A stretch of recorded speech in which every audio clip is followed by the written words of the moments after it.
Some people are naturally good at finding the gist of a written piece, and the people we find with the most talent for this tend to be dyslexic. That's right. If you're like me and 10% of the population thought to have this disorder, congratulations. You are naturally equipped to quickly get the gist of written works. Merriam-Webster defines gist as the main point or part. It's the essence. It's what the author spent all that time and all those words trying to deliver to you. Being able to get the gist allows you to read more efficiently and more effectively. It allows you to read with purpose. Most people read by looking at every word, every sentence, every paragraph as its own independent piece. This is the equivalent of listening to an orchestra play and trying to isolate every note of each instrument independent of one another. Not only is this a very inefficient way to listen to music, it also misses the point of what the composer and the conductor are trying to deliver to you. They wanted you to get the gist, the moment, the mood, the message of the music. Such is the case in reading.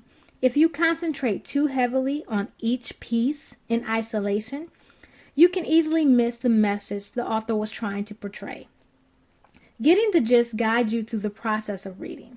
It allows you to put together the pieces of the puzzle the author is weaving for you. It allows you to stay with the author for the entire piece, eliminating the need to go back and reread information. It helps you place the author's work not only in short-term but long-term memory by more quickly linking it to other information you're familiar with. It even allows you to compare and contrast with other information you've encountered in the past, having a proper dialogue with the piece while reading through it. It takes you from simply reading a piece to engaging with the author and making the time taken to read more worthwhile. Gist puts you in the proper frame of mind to read the piece as intended. Have you ever had a conversation with someone simply to look up and think, "What the heck are you talking about?" Yeah, reading for the gist helps that not happen so often. You will be much more properly grounded in the conversation your mind is having with the author, increasing your reading efficiency and reading comprehension significantly. There really is nothing worse than reading a chapter in a book, then realizing you have to read it again because you didn't get the point.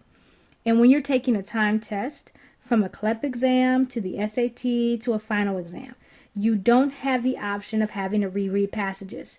You have to get the point the first time you read through a passage. So, now you know what gist is, and you're convinced you want to get good at finding it. How do we help that happen? I'm going to give you 4 steps to improving your reading and helping you quickly and efficiently find the gist of a piece of writing, no matter if it's a paragraph, a blog, a chapter in a book, or an entire textbook. The first step in improving your speed when getting the gist is whenever you're reading a piece, no matter the length, you should always be asking yourself, what is the point? What is the author trying to say? Is the author's message making sense? As you move through the piece, keep asking yourself if the author is making the same point, or has the author switched focus. This point should lead you to the thesis statement of the writing. If the thesis is not explicit, try to figure out how you would define it yourself. The second step is foreshadowing, where you try to guess where the author is going with the piece. Once you think you have the gist, think about what's the next thing the author would do to prove their point. Now, you don't have to be right. This isn't about being able to always know exactly what somebody's going to say next. The purpose of this is to allow you to think while you're reading through the piece and think about a natural flow for information. If the author goes a different way, that's fine. Go with them, but go back to asking yourself, what are they trying to say? A third step in training yourself to understand the gist of a piece is to imagine how you would explain the piece to others who haven't read it for themselves. How would you describe the piece if you had half the space the author took in the original writing? Now, how would you describe it using a third of the space? Next, go for a quarter of the space. Your next challenge is to describe the piece in 4 sentences. Your final challenge is Describe the piece in one sentence. The fourth and final step in the process is critique and evaluation. As you look at what the author seemed to be trying to say, were they successful in saying it? How could they have been more clear in their point? Were they concise enough, or did they actually need more depth? How did the gist match their thesis statement, if they had one? The better you get at figuring out the gist of the writing of others, the better you will become in your own writing. Getting better at figuring out the gist will also improve your reading speed and reading comprehension. This is a skill that will help you in fields beyond English composition and assist you in reading information from a variety of sources. Since the more you practice, the better you get, challenge yourself. The best area of challenge is to read works you are unfamiliar with or are very new to you. You can properly find the gist in pieces that you haven't encountered before. That can be confirmed by reading abstracts and publisher notes. Congratulations, you're getting it. You have developed the skill to a point where it will be useful to you throughout your studies, no matter where they may take you. Now to recap, the gist is the essence of the author's work. Being able to properly determine the gist of a work quickly will greatly improve your reading speed, efficiency, and comprehension, as well as your own writing.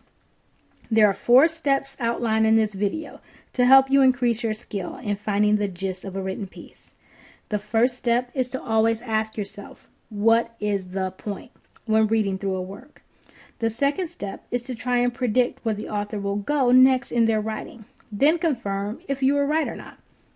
The third step is to see if you can summarize the gist of an article using a half, 1/3, 1/4 of the space used by the author.